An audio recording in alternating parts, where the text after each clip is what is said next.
SGN-TGT is a afucosylated Fc-active TIGIT molecule with Fc binding capacity.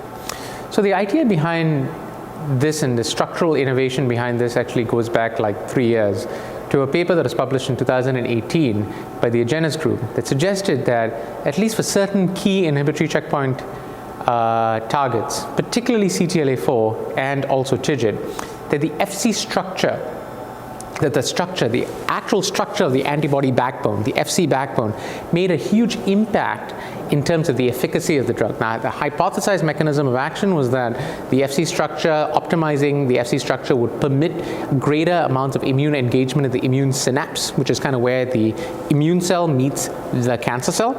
And so the hypothesized idea was that by activating Fc receptor 3A, you would optimize the immune synapse, facilitate immune engagement, facilitate antigen presentation, and potentially have more effective immune cell effector function, particularly for key inhibitory receptors. The data was primarily in CTLA-4 and TIGIT.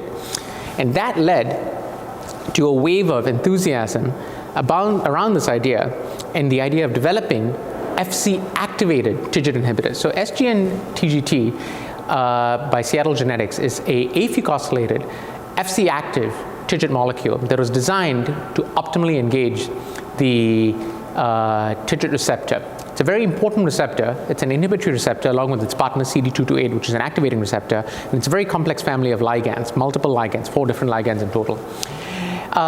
The study that is being discussed is a dose escalation, dose expansion study. Key dose escalation components include the evaluation of SGN-TGT in monotherapy, dose escalating in a couple of key histologies, melanoma, non-small cell lung cancer, gastric cancers, but also hematological malignancies such as multiple myeloma and highly refractory Hodgkin's lymphoma. And the important aspect of this is it's also being studied in combination with anti-PD-1, the PD-1 inhibitor sasanlimab, which has already demonstrated activity in monotherapy and in combination with multiple other partners. The study is currently active in dose escalation.